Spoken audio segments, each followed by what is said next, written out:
Good afternoon, YouTubers. T-Square with T-Square Talk. So today's video, something just a little bit kind of different. It's not really precisely about silver, but it did stem from a question that I had last night about how much silver is enough. We've done videos on this before, and I guess I didn't give a specific number because there's not really a specific number. So we're going to talk a little bit about this again today, and kind of a plan that I think people should have in place. Please, if you enjoyed this video, please make sure you hit that thumbs up button. Hit that. The thumbs up button, I guess, helps more than you know, because I'm trying to figure out the algorithm for YouTube. Has something to do with how many times people hit the thumbs up button, I guess, and it really has a big impact. So please take a quick minute, hit that thumbs up button for me. Leave me a comment. I love reading y'all's comments, and if you're not subscribed, hit that subscribe button. So silver. Let's jump right in. Okay, so this stemmed from a video I did a while back about how much silver is enough silver. There's not, on one aspect, there's probably not enough. You're not going to ever have enough, because once you get into this and you really fully understand silver, you understand why you're buying it. You're not buying it to get rich. It's not like a stock. You're buying it as a hedge, as an insurance. Is there ever enough insurance that you can buy? I mean, there is, but there isn't. And the reason I say that, I mean, some people go all the way up to $1 million policy. Does that make it enough? Not many people are going to have $1 million in silver kicking around. There might be a few of you, maybe. I don't know. I don't know if I have any subscribers that have that much, but you know, I think the highest charts that I've seen in Wall Street silver is 5 to 10,000 ounces. If you've got 10,000 ounces of silver, let's work our way backwards. You're classified as a 0.001%. In fact, you only need 8,500 roughly ounces to be a 0.001% silver. The 1% of the 1%. And I'm getting that statistic from Bald Guy Money, who has a channel that I do watch, and he's good with numbers. And he does a good job explaining it out. He doesn't really talk a whole lot about silver, in my opinion, but he's really good about giving specific breakdowns and following the charts and breaking down the money to it. This is not a shout out for him or anything. I guess it kind of is, but it wasn't meant to be. It was just basically me citing where I've heard that number from. However, not many people are going to have 8,500 ounces. However, realistically, you only need, there's only enough silver in the world for each person to have like 4 ounces at best. If everybody went out and bought 4 ounces, there wouldn't be enough for everybody to get their 4 ounces.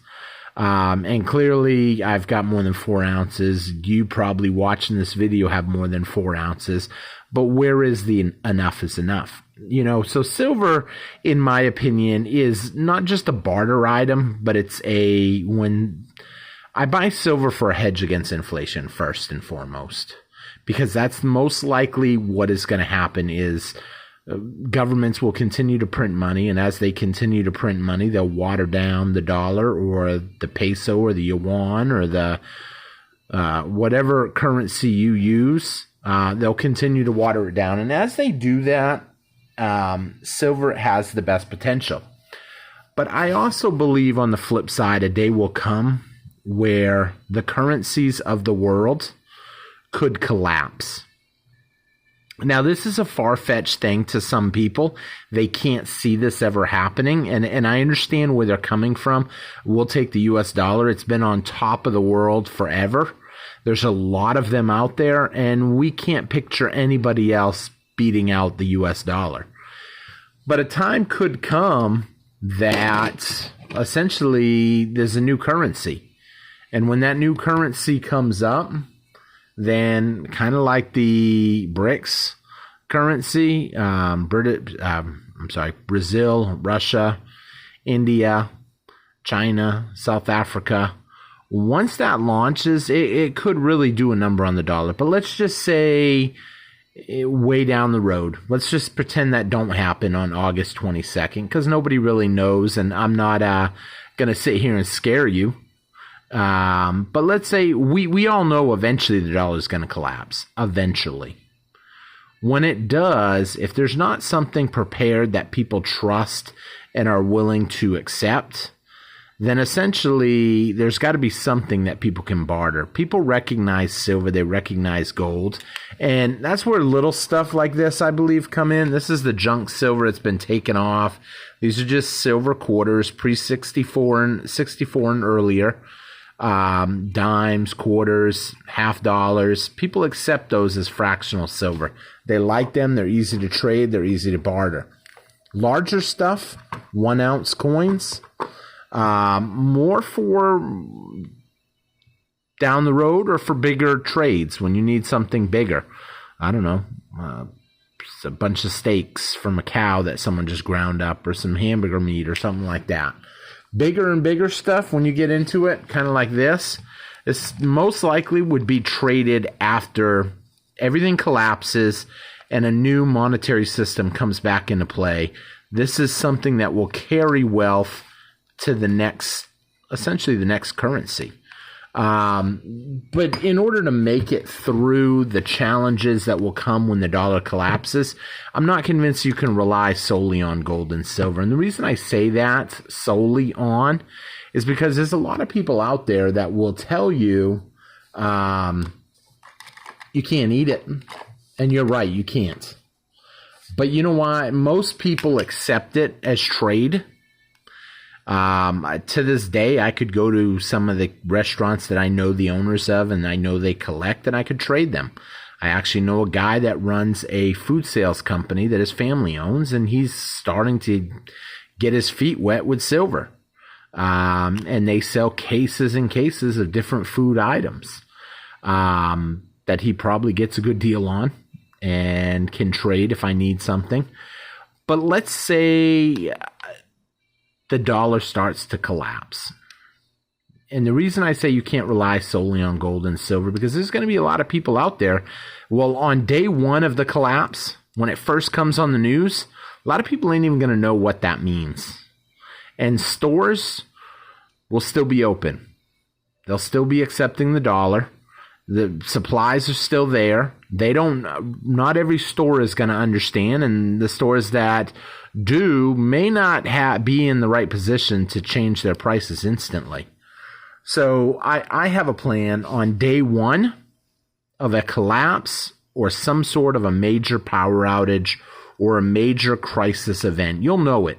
When every news channel is talking about a crisis, that could be a serious time to maybe run to the grocery store and pick up some extra stuff.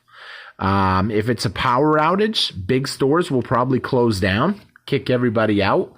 Mom and pop stores that have big windows, they may say, hey, come on in, get what you need. You know, it's daytime. Get what you need as long as you have cash. Cash only.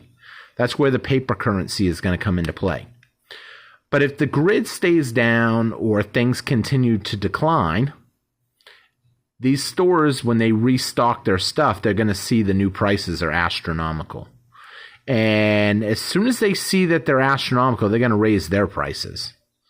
And you're going to be stuck paying the higher price. Or if the grid stays down for more than 2-3 days top, looting will start.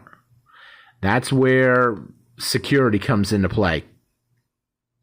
If you don't have any kind of means of security, that's to me, that's a pretty high priority. It's up there. You know, I put food and water as 1 and 2, but I put some sort of security as number 3. Because if you don't have food or water, then nobody's going to really be able to take your stuff, because you ain't going to have anything that they're going to need. They're probably not going to want your TV, your blender, that type of stuff. Maybe the foolish people will on day 2 or day 3.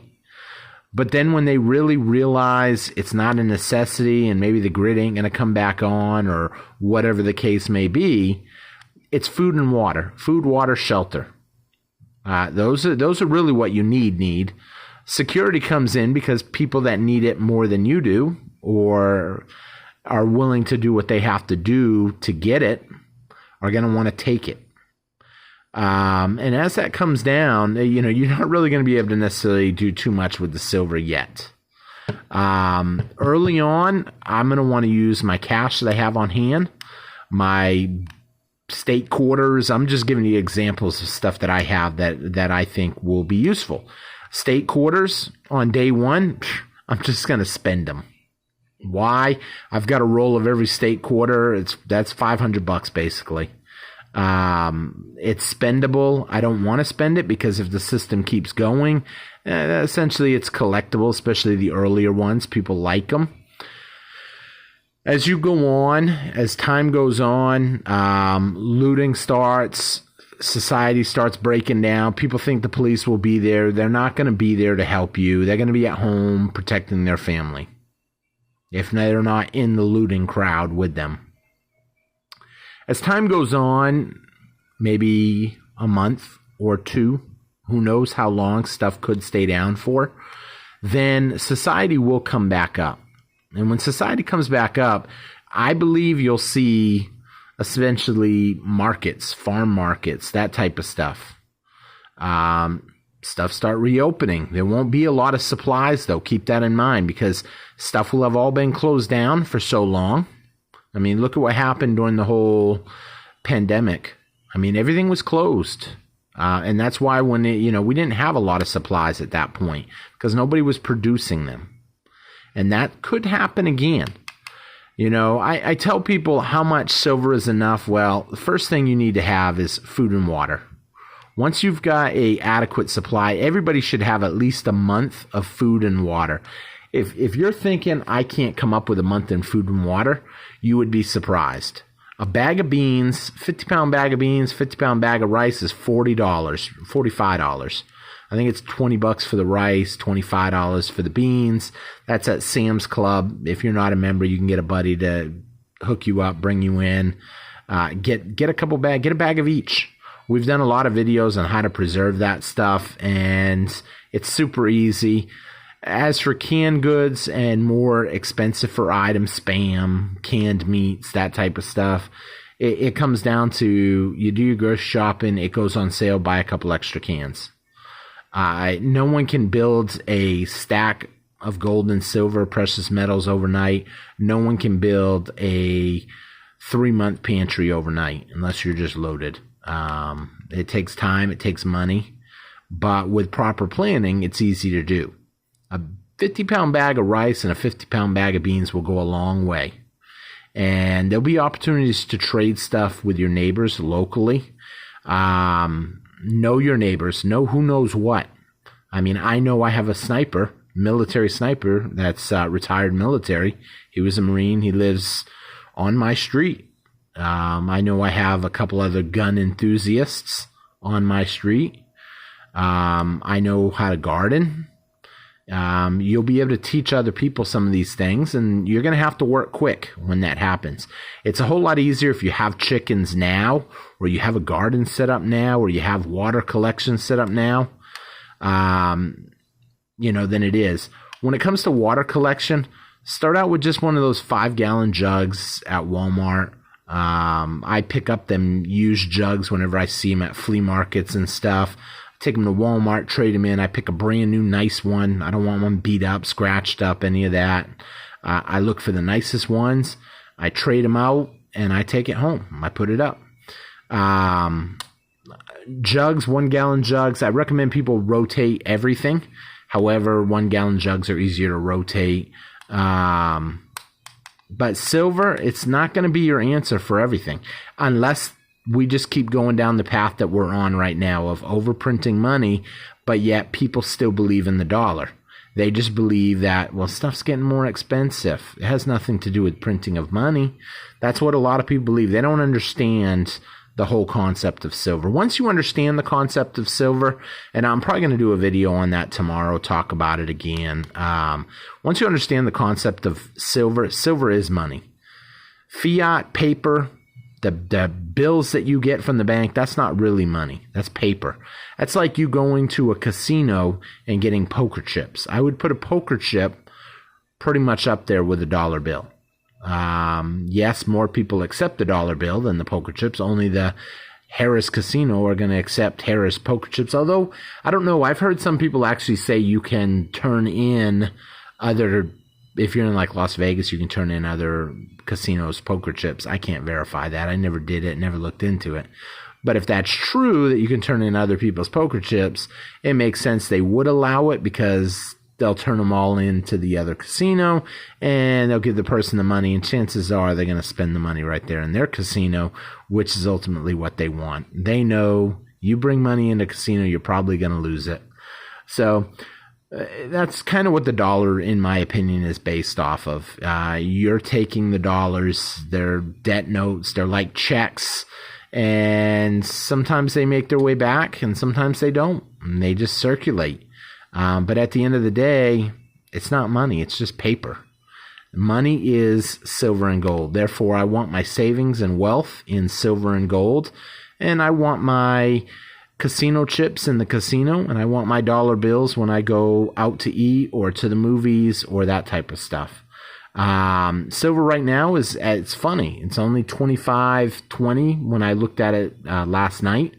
I'm actually filming this in the middle of the night, so I looked at it just before I started the video. But you're watching this on Thursday morning at some point, and who knows? I believe silver is going to keep slowly creeping up. It's not going to draw a lot of attention, and then when it has its big jump, a lot of people will have missed the boat. I'll be honest, I have silver, so I'm not worried about missing the boat, but I do want to pick up some other stuff. I want to get some more of the Julius Caesar rounds. I want to get some more of the Achilles rounds, but unfortunately, the price jumped approximately $1.50 since I bought my last ones, and I kind of would like to get my old price, the price that I was paying a month ago, but we'll see how that plays out. So, with that being said, for people out there that don't have any silver at all, I'd focus on food and water first. After food and water, get yourself some sort of security. And then after that, start stacking some precious metals. It will come in handy, I believe. And even if the dollar doesn't collapse, you still got your precious metals that you can trade in an emergency. So with that being said, thank you all for watching. Hope you enjoyed the video, and I will see you guys again on T-Square Talk.